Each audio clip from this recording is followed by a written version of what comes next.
la question posée, c'est qu'est-ce qu'il faut faire pour retenir nos jeunes talents. J'ai presque envie d'être dans un truc de provocation, c'est que est-ce qu'il faut retenir nos jeunes? Pourquoi on doit les retenir en réalité? Ils n'ont qu'à s'inscrire dans un marché globalisé de circulation des talents. Continuons à réfléchir comment produire de bons jeunes qui continueront à alimenter. Mais les retenir pour développer nos clubs, pour les permettre de jouer les premiers rôles. Retenir, ça ne veut pas dire non.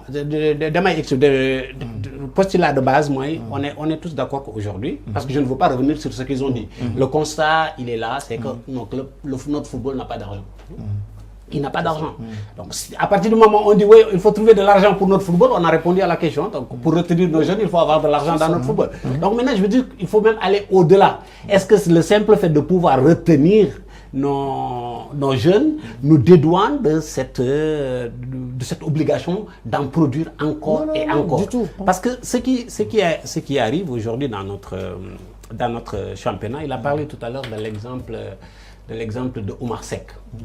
Qu'il y ait, qu'on attende qu'un mécène émerge quelque part, mette beaucoup d'argent et le club commence à monter. Tenguet avec Babacar Ndiaye, Chersek avec Diaraf, etc.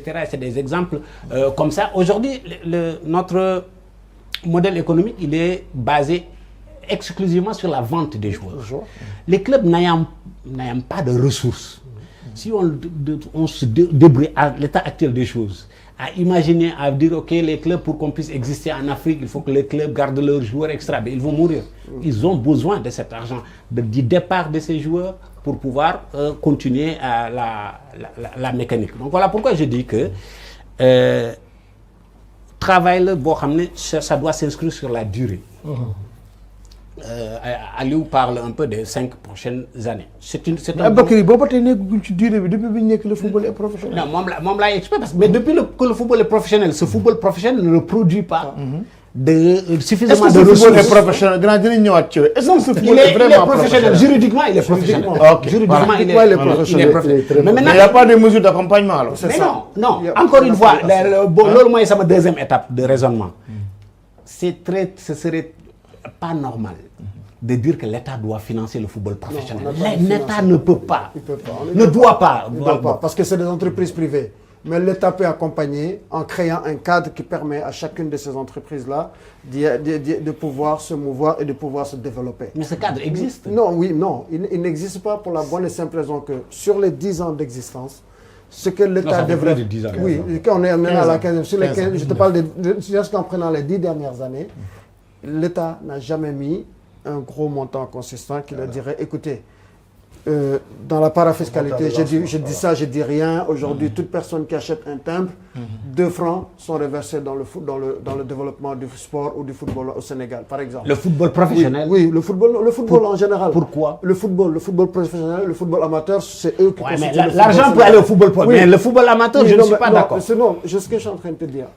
Même le football amateur, ils ont droit parce que les licenciés... On n'a qu'à donner les moyens aux commerçants et aux... Non, là on parle de football. Oui, non, on parle de football. À la presse, on parle de football. Et en disant, les joueurs, et autre chose, les joueurs en fait, pourquoi retenir les talents? Quand tu retiens les talents, tu les vends mieux.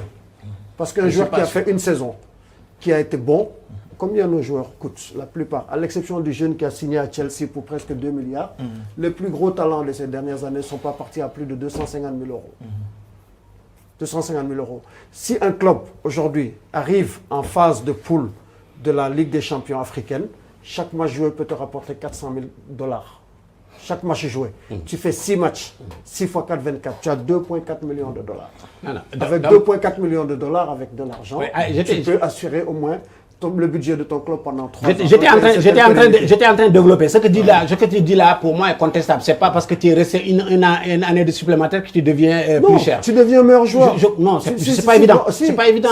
Si ton club travaille bien, Abou, tu progresses. Ton club doit travailler s'il a de l'argent. Mais oui, il n'a pas l'argent. Tu progresses. Tu as plus de maturité, tu as plus d'expérience. Ce n'est pas sur les exemples, mais je continue. Pour répondre par rapport à ces jeunes-là et au moins de financement de nos clubs, justement. L'État, pour moi, l'État n'a pas à financer le football professionnel. Je pense que je suis à côté du gars de la Ligue. Il peut peut-être penser ailleurs, mais moi, ma conviction, c'est que ce n'est pas à l'État. C'était des entités. Même la Ligue partage ça, mais avec un mec. L'État peut aider. Abou, on parle d'aider en fait, pas financer, c'est pas possible. Oui, mais... Parce qu'il y a d'autres priorités plus importantes que le football en termes de financement. Ok, encore. Donc la suite, hein. On est d'accord. L'État ne doit pas financer les clubs professionnels. C'est une chose. Maintenant, effectivement, aujourd'hui, quelle est et c'est ce qu'Aliou disait est pertinent dans le marketing, dans cette recherche de moyens, dans cette recherche de financement. On est passé un tout petit peu par quasiment tous les schémas, au début. Je peux parler à Aliou Goloko. Aliou,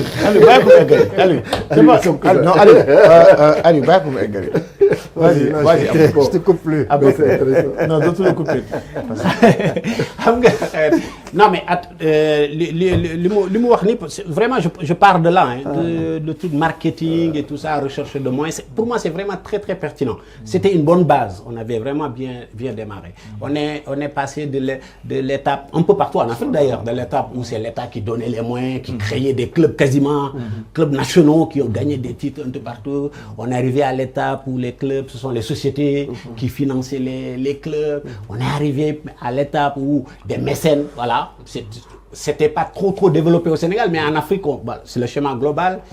On est arrivé maintenant à une étape, ce sont les académies quasiment, les produits de vente qui entretenaient un peu ces clubs-là. Et je pense que le Sénégal est resté sur cette formule-là. Il faut produire le maximum de joueurs possible et puis les vendre. La preuve... Il y a l'exemple de Génération Foot. Oui, mais de tous les clubs sénégalais. Depuis que la Ligue, je parle sous le contrôle de Galec, depuis que la Ligue existe, on a, sur 16 saisons, on a eu 10 champions différents.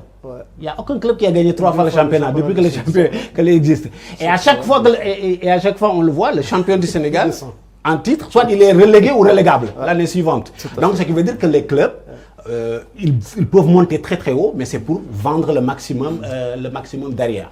Et voilà. Mais pourquoi ils redescendent? Parce que justement, il n'y a pas cette formation derrière qui devait suivre. Je pense que la compensation, elle est là. C'est pourquoi je voudrais qu'on inverse un petit peu, qu'on interroge également sur le flux. Comment alimente-t-on le championnat? D'où proviennent nos joueurs? Si on n'a pas d'argent, ben on a des idées.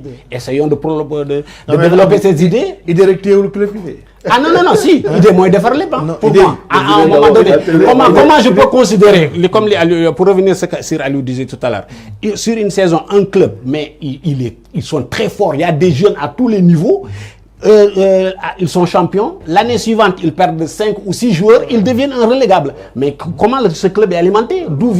Où sont les talents? Il faut y penser. Si tu veux vendre tes joueurs, mais il faut penser à les remplacer. De l'autre idée, pour moi. Donc si on n'a pas d'argent, l'argent aussi, ça ne tombe pas du ciel. Il faut aller le chercher. C'est du marketing, comme disait Goloko. C'est peut-être des faveurs fiscales de la part de l'État, etc. Mais le plus important pour nous aujourd'hui, ce sont ces idées. Et les idées, sur ce plan-là, on est peut-être l'un des meilleurs en Afrique en termes de formation de jeunes, etc. Donc, que si on est d'accord qu'il y a des jeunes qui vont partir chaque année, il faut qu'on s'assure que ces jeunes seront valablement remplacés. Voilà l'idée pour moi.